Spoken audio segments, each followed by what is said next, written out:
Jealous heart, stop beating. Can't you see the damage? Hello and welcome to this latest episode.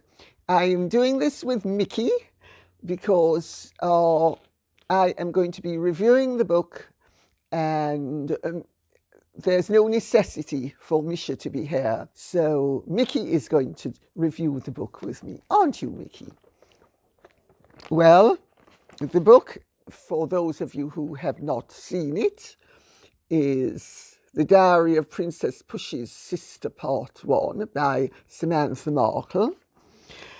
And it is a memoir. I will say, to begin with, you can see that Meghan and Samantha are from the same family. They do have certain traits in common. It's not a great book literarily, but then I don't suppose it ever pretended to be a great book literarily.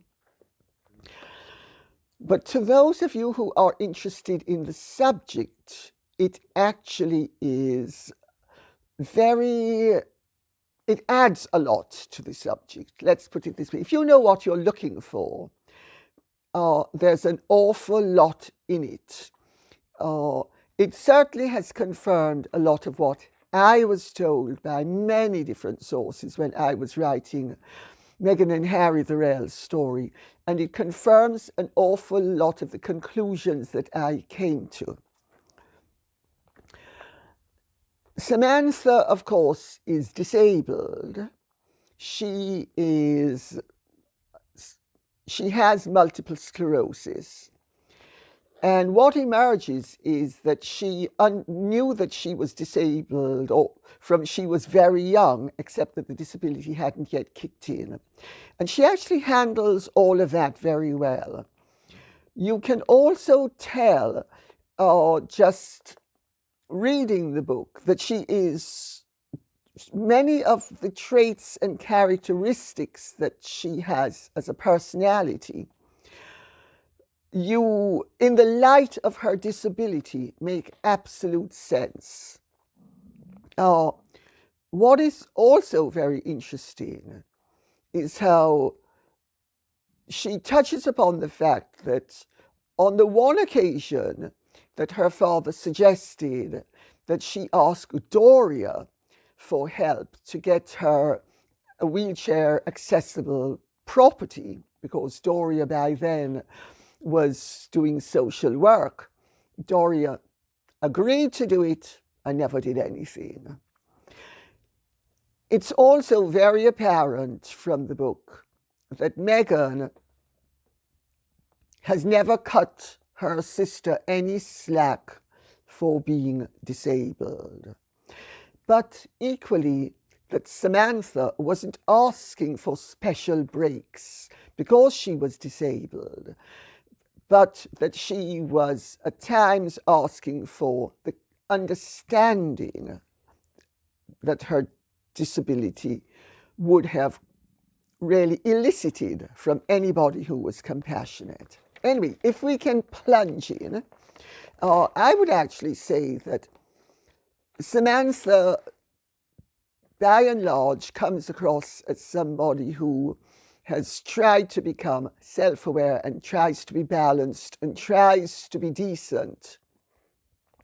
She claims to have a great relish for the truth, and I suspect to an extent she does, because she doesn't candy coat her failings.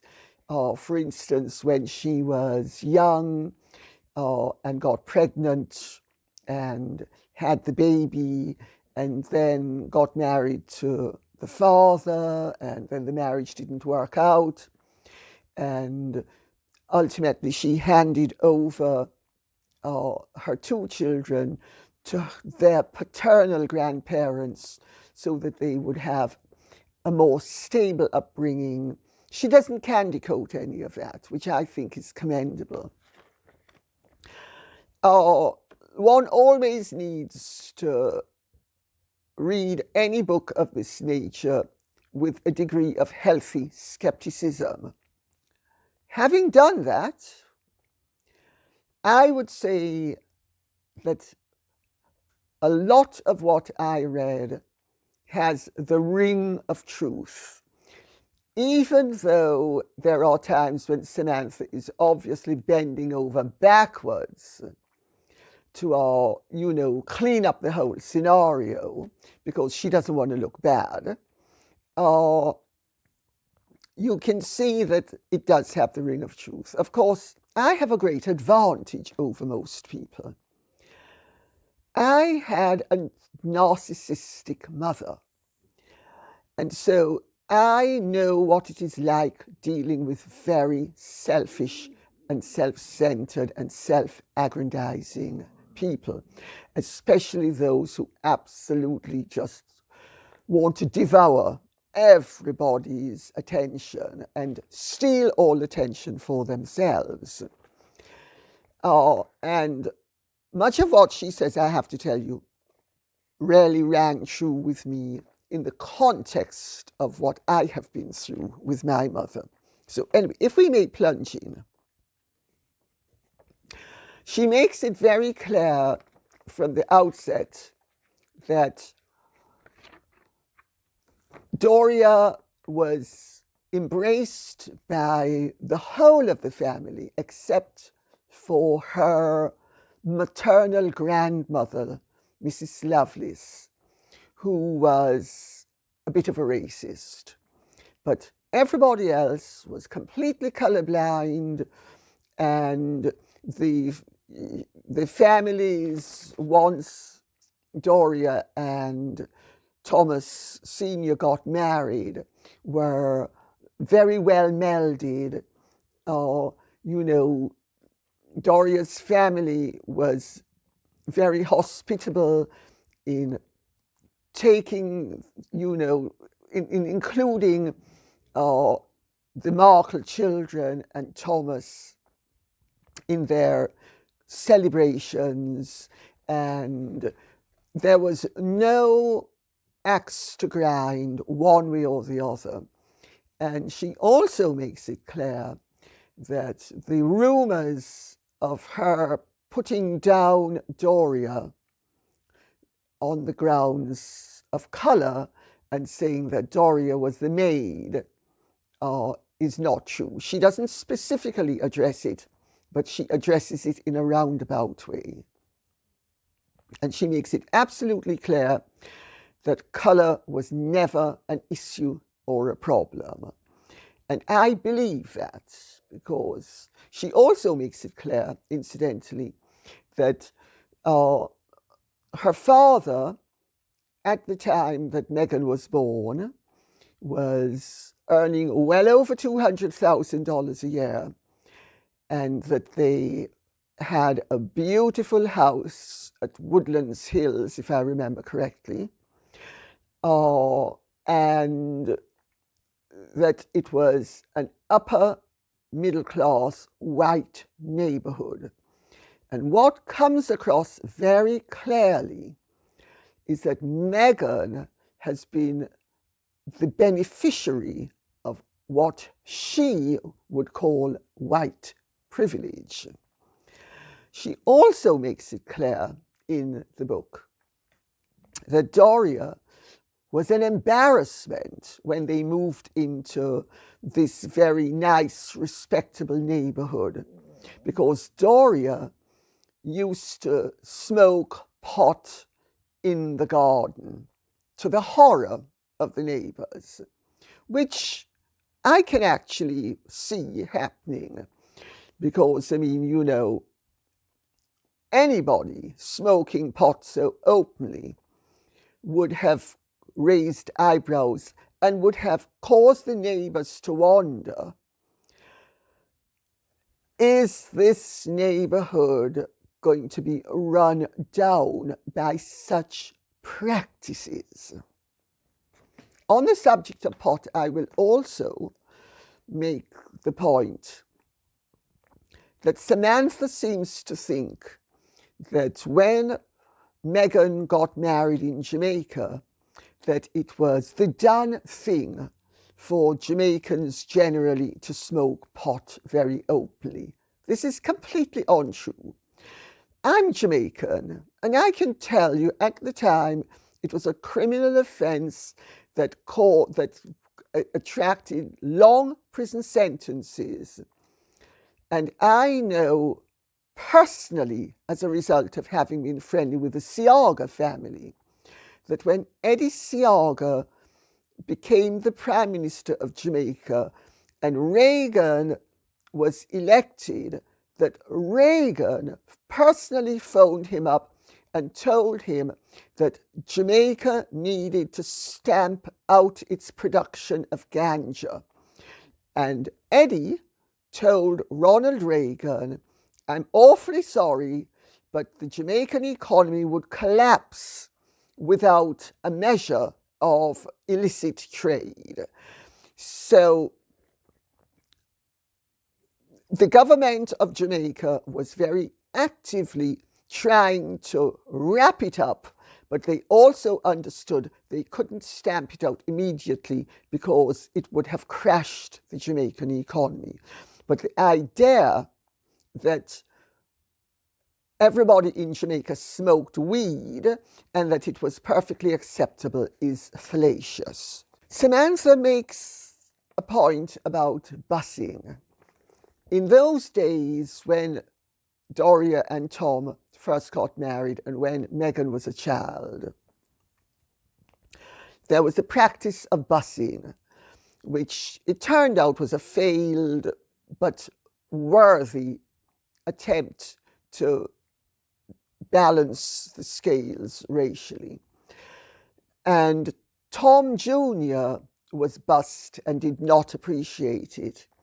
And she goes in, which I find very interesting, to the experience of Tom and herself at school with children who were being bussed in and how they were uncomfortable. And in fact, as most of us now know, the whole thing ended up not working well. What I found interesting is that Samantha is clearly societally aware, which is not surprising because she ended up as a mature student studying psychology. And I mean, she does sort of dance her way around things and she's very wordy at times.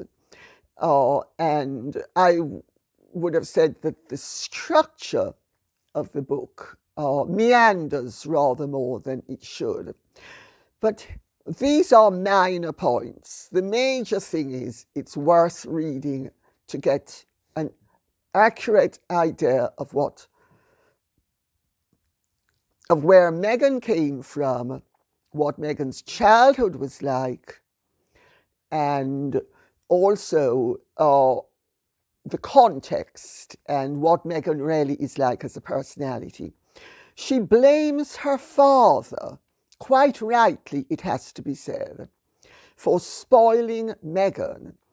She describes an incident when Meghan was a baby and Meghan was throwing blueberries all around the room and Thomas Sr. was encouraging Meghan and telling Meghan how well she was doing instead of drawing a line. And she makes the point that Meghan was allowed to do whatever she pleased.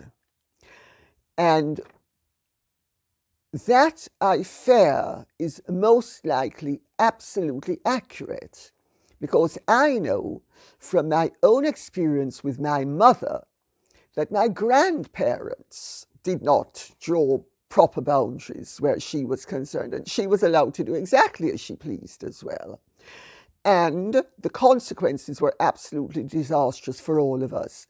And it's hardly surprising that the consequences are being disastrous where Meghan is concerned. Because although she personally is flourishing in some ways, in other ways she's made herself one of the most unpopular people, certainly in this country. Samantha handles the breakdown of the marriage of Tom and Doria rather well. She sets the scene by Doria used to go and take off for quite considerable lengths of time with our friends in somewhere called Humboldt County. And Doria would come back and it would be party, party, party. She got curious. She never told her father that Doria would have away from home situations. She didn't want to cause trouble, and she didn't cause trouble. But she went to the trouble of going through Doria's drawers and found rather compromising photographs, which I will not go into further for legal reasons. But it's all there in the book, and it certainly paints a graphic picture. And the marriage broke down, and she explains how both Tom Sr. and Doria handled it well enough that Meghan split time between them when she was a little girl, and that there was no animosity and everything was done very civilly. And Meghan continued to be absolutely spoilt rotten. She does paint a very interesting scene while Doria and Tom were still married, where Doria is setting up a company, and she calls it the Three Cherubs. And when Samantha asks Doria what the Three Cherubs means, Doria informs her that the Three Cherubs are Samantha's father, Doria, and Meghan, and makes it absolutely clear to Samantha that both she and her brother Thomas Jr. are second-class citizens. And we will come back to this later, because from then onwards, there is a subtext of the privileged threesome and the underbelly, which is his children from his first marriage. And this is interesting because Meghan uses a version of this towards the end of the book to sever relations with her father by giving her father, and I'll tell you what it is up front, and we can maybe revisit it later. Meghan made it absolutely clear to her father that he, according to Samantha, who obviously got it from her father, that he would not be welcome at her wedding unless he severed relations with Samantha and Thomas Jr. Now, if you cast your mind back, Meghan, Tom Jr. and Samantha both gave rather scathing interviews about their sister in the run-up to the wedding. And the press have allowed the public to believe, although I make it quite clear in the book that this was my book, that this was not so, that it's the conduct of the siblings that caused the falling out, when in fact what caused the falling out was that Meghan iced the whole of her family and made it, and none of them was asked and made it. They understood gradually that none of them was going to be asked to the wedding. They found it very humiliating, as would anybody. And Samantha makes the point that she personally did not go to Meghan's wedding with Trevor in Jamaica because it was a beach wedding and she's wheelchair bound and wheelchairs don't work in the sand, and she didn't have anybody to travel with her. But her daughter went.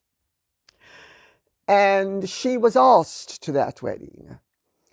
But Meghan, once she became engaged to Harry, snipped things with the family. She when, and I recount this in my book, so I know that it's accurate because she recounts it in her book as well. How when she got in touch with Meghan to congratulate her on the news that she was going out with Harry, Meghan iced her. In fact, she goes into more detail than I did in my book because she thinks that she heard Doria in the background. And Samantha, in reading between the lines, well, not even so obviously reading between the lines, of course, she really does come out with it on one or two occasions, that she believes that Doria was busy setting up Meghan from she was a little girl. There was an incident when Samantha was with Meghan, and she very snippily, according to Samantha, said, "Don't forget to put the cap on the toothpaste, babe." But she did it in a very controlling and disdainful way. And Samantha says that there were incidents like this and she would ignore them. She didn't realize that this was the beginning of Meghan being in control of everyone and everything. And she would ignore a lot of it.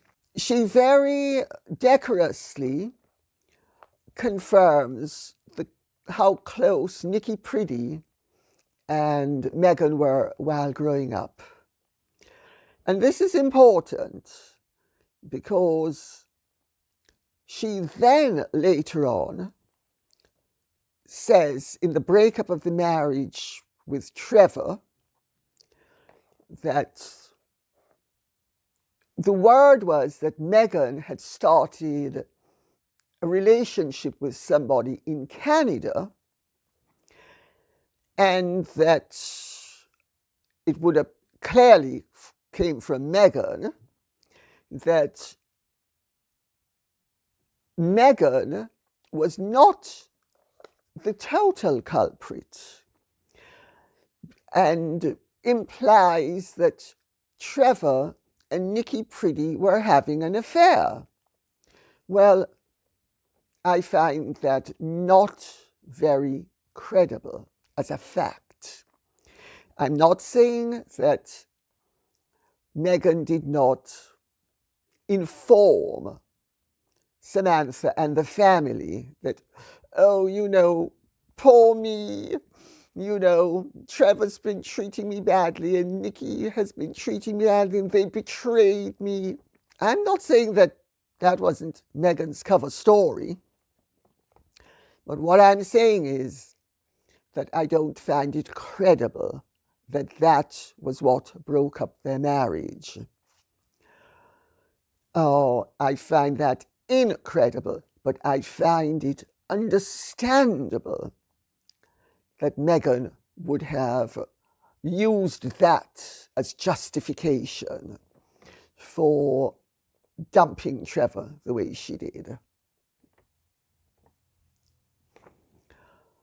There's a very slight hint on page 145, which I think I might actually just read out, because there's a slight hint that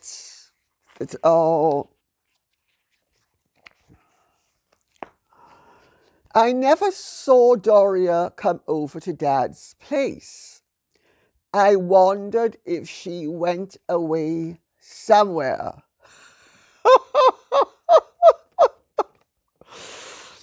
Well, I'm sure that allusion will interest many people. But since it heads in a direction that I have previously said I do not intend to alight upon, I will leave that right there and say no more.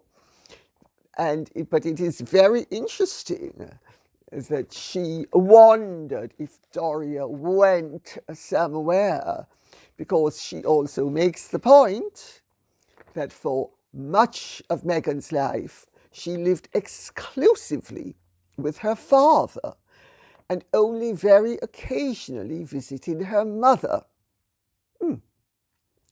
Very interesting, that. She also confirms the detail of Thomas Sr. taking Meghan out of the state so she would not be around the LA riots, which rather gives away the game when Meghan claims that she witnessed things falling from the sky and she was almost in the midst of the riot. And I suppose her memory will ultimately be that she was actually a central figure in the riot. But this certainly shows that that was not so. There's a very interesting incident, the Matlock incident, we can call it, on page 156. Samantha had been given a small part in the show Matlock, and everybody, quite rightly, was making much of her appearance. And she says that Meghan had a face like thunder, my words, not hers, and that she could tell that Meghan was absolutely furious when people were saying that maybe Samantha would be a star. And so Samantha enabled Meghan and obviously fed into the family thing of palliating Meghan and her moods at all times. I said, oh, no, I'm not going to be the star. Meg's going to be the star. But what comes across from that incident is how rapaciously jealous Meghan was, even as a little girl, which is really quite interesting. And not surprising, I have to tell you, because children who are spoilt, who have no boundaries except to be gratified at all times, do end up feeling entitled to all the attention and bitterly resentful of anybody with whom they have to share attention. I know this from my experience with my mother, who would have moved heaven and earth to exclude everybody because she was the only person who was entitled to any attention whatsoever. And you can see a similar scenario with Meghan and her behavior generally, and certainly in terms of this memoir, in this particular. Samantha also at this point then goes into her belief that Doria was coaching Meghan, with negative input, and that she was really undermining the Markle family structure so that Meghan would be boosted and be number one and the first-class citizen. and Samantha and Tom Jr. would be second-class citizens. This is a very mean and nasty game to play, I have to tell you, and I'm sure you agree. It's a very mean and nasty game to play. It's not unique. I mean, there have been fairy tales written about this. You know, the evil stepmother is nothing unique. Cinderella is one. There are many others. And so there's nothing unique about it. But what comes across is that Doria would be perfectly pleasant to them, but then undermine them at every turn. And that she would encourage Meghan in her delusions of grandeur, so that Meghan was busy throwing her weight around from the time she was a teenager. Doria rarely comes across as a real piece of work. Covert, malign, but effective.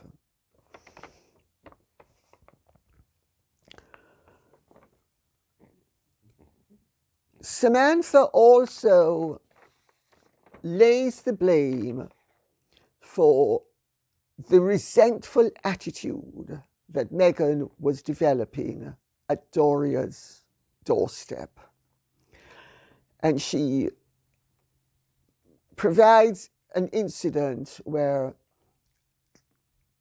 you could tell that Meghan was just so resentful. And I mean, what she doesn't say, but I picked up, because, I mean, remember, I've written a book on personality disorders, is that it wasn't only resentment, it was disdain, it was arrogance, it was, I'm better than all of you. And, you know, as Trevor said about Meghan, she left him feeling like he was a piece of gum on her shoe. That sort of arrogant disdain that Meghan has in spades. And you can see it in her, just her demeanor, the sort of secret smile that she has at all times. Like, I have a secret and I'm so special, and nobody has access to my secret, but I have it. And you poor slobs will never have access to it. However, you can benefit from worshipping at my feet. I mean, there's very much that attitude, and it's blamed on Doria by Samantha. There's then an incident that takes place that is so hair-raisingly dreadful that, and I have to tell you, to me, it has a ring of truth. Because when I was writing my Meghan and Harry book, I was provided with some truly appalling information that was intended to discredit Thomas Markle Sr.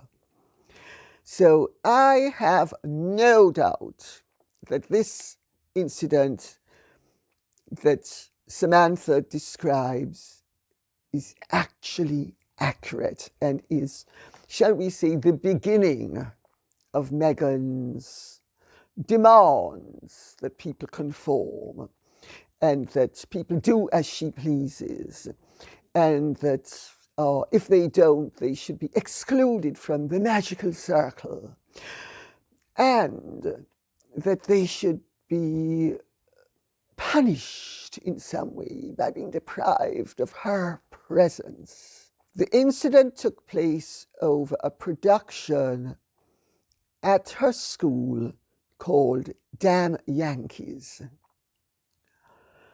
Meghan used to rope her father in to assist on the school productions. He was a top lighting technician. The school was very happy to have his input.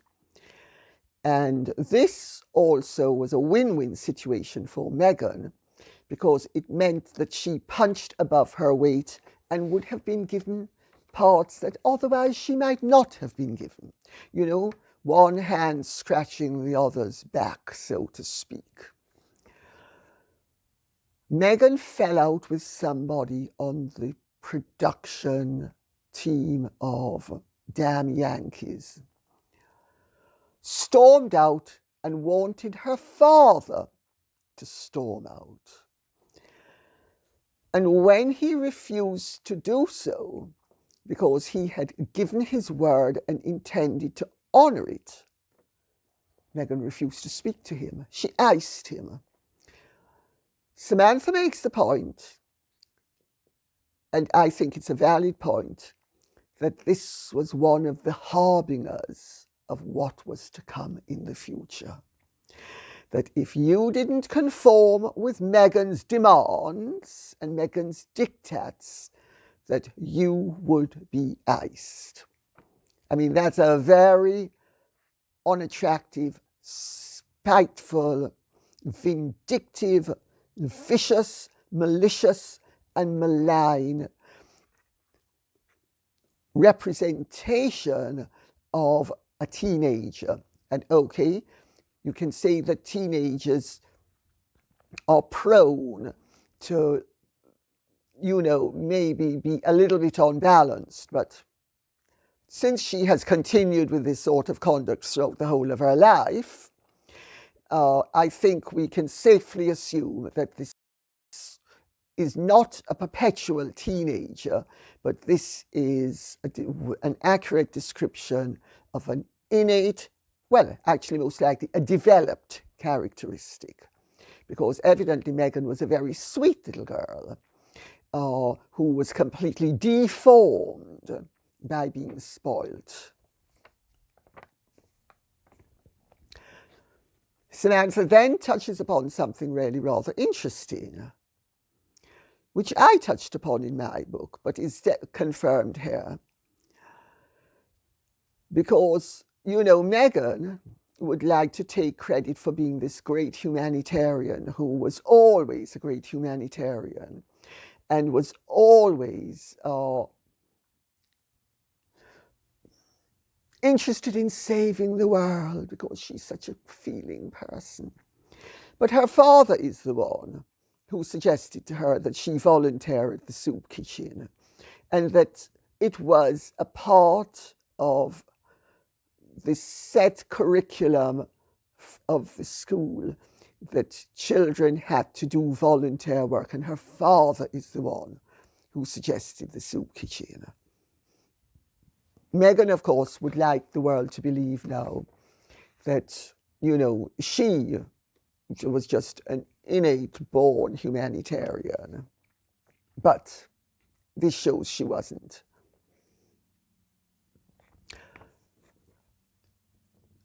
On page 177, there's a very interesting setting of the scene which shows how very well Samantha and Meghan got along and how they continued to get along, because Samantha makes it clear that she sucked salt. Whenever anything happened that upset or would upset Meghan, she sucked salt. She would just resile over it and, you know, move on. And because there was a huge age difference between them, sort of say, oh, well, she's young, she'll come around. Little knowing that, of course, she was not going to come around. On page 179,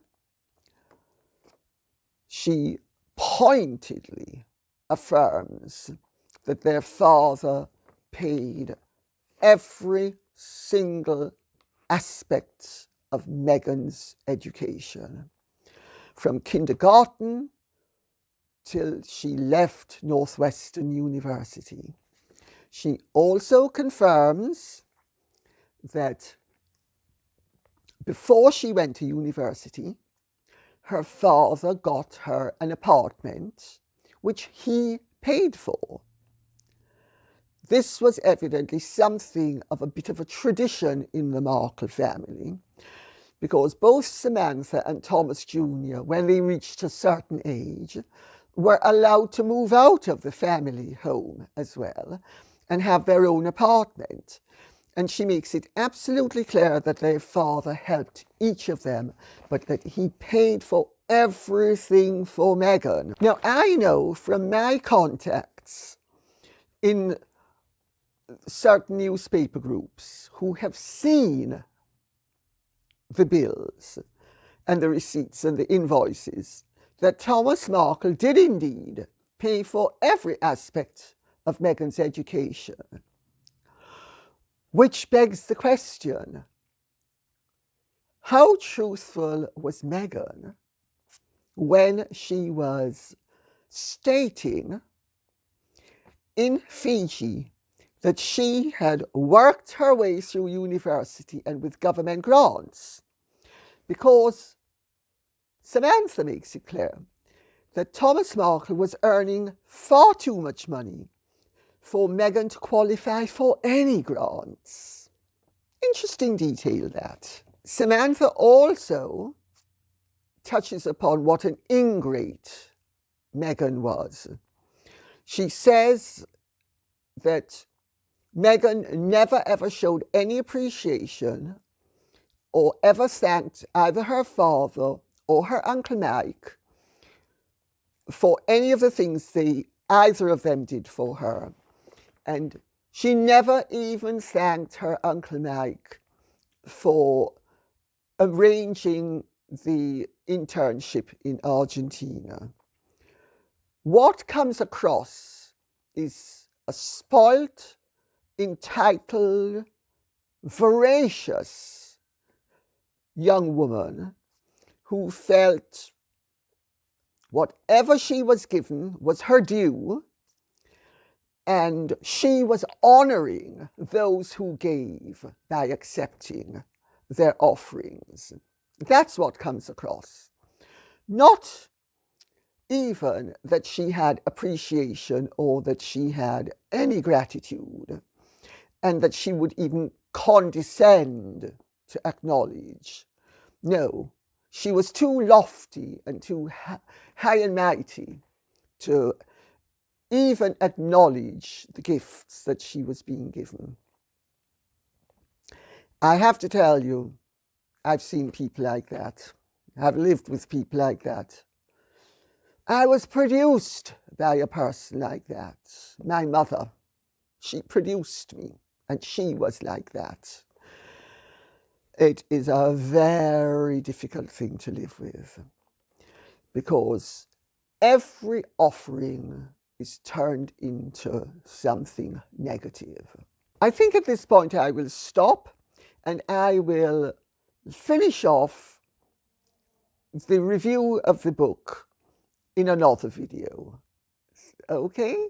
Thank you very much for this, and I hope you have enjoyed it. And I hope it sheds light on the subject. Thank you so much.